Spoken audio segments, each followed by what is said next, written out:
Suka ada saudara, orang yang nanya, mana bukti historis kalau Ibrahim itu benar-benar ada katanya. Mana buktinya, arkeologisnya. Sisa saja patung-patung masih dia gitu ya. Apa namanya, bebatuan atau apa, inskripsi, bukti-bukti material.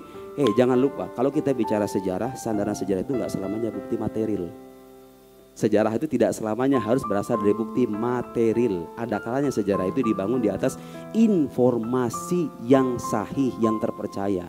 Sekalipun nggak ada bukti materialnya, bisa. Apalagi kalau informasi dikabarkan oleh orang banyak.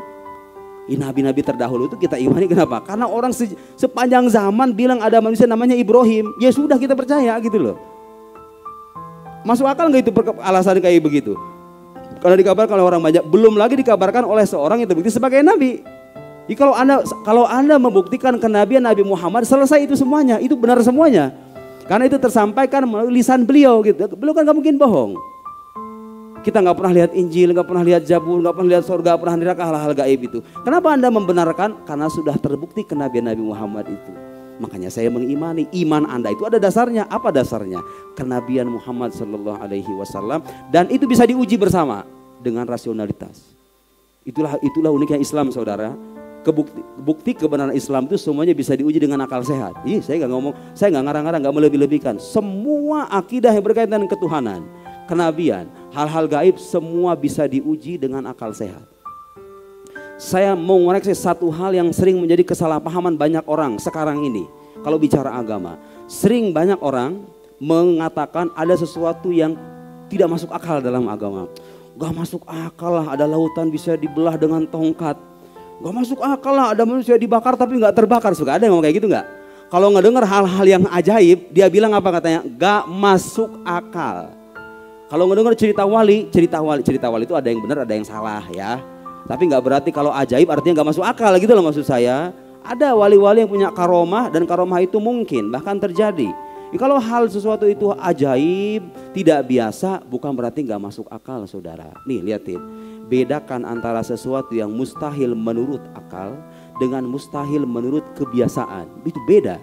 Saya mau nanya sekarang. Menurut kebiasaan, kalau orang dibakar dengan api, terbakar gak menurut kebiasaan? Terbakar dong. Kalau ada orang dibakar kemudian gak terbakar, itu mustahil menurut apa? Menurut akal atau kebiasaan? Bagus. Jadi kalau ada kisah orang dibakar kemudian tidak terbakar, jangan bilang gak masuk akal. Itu mustahil menurut kebiasaan doang. Tapi menurut akal itu mungkin. Betul gak? Apa yang mustahil ayo? Apa yang mustahil? Mungkin aja. Apalagi Tuhan sudah dibuktikan keberadaannya. Kan bisa aja Tuhan bukan membatalkan, meliburkan hukum alam gitu kan. Api biasanya membakar, diliburin sama Tuhan, kan bisa aja kan. Oh dia penguasa segala sesuatu kok. Tapi Tuhannya ada nggak? Ya udah makanya kita debat dulu, Tuhannya ada apa enggak gitu loh. Kalau Tuhan sudah terbukti ada, sangat mungkin Allah itu memberhentikan dalam saat tertentu hukum alam yang berlaku dalam semesta ini. Api membakar, sesekali tidak membakar, bisa nggak? Ya bisa dong, dia penguasa kok. Masuk akal kan? Jadi kalau ada hal-hal yang ajaib, mukjizat Nabi itu semuanya memang mustahil menurut kebiasaan.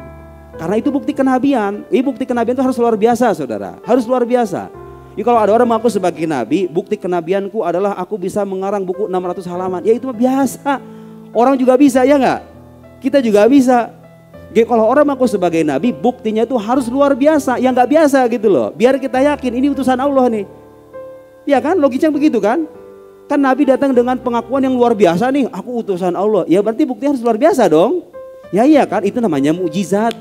Jadi mukjizat itu sesuatu yang luar biasa, terlahir pada diri orang yang mengaku sebagai nabi, disertai dengan tantangan, dan tantangan itu tidak bisa dipenuhi oleh lawan. Itu namanya mukjizat.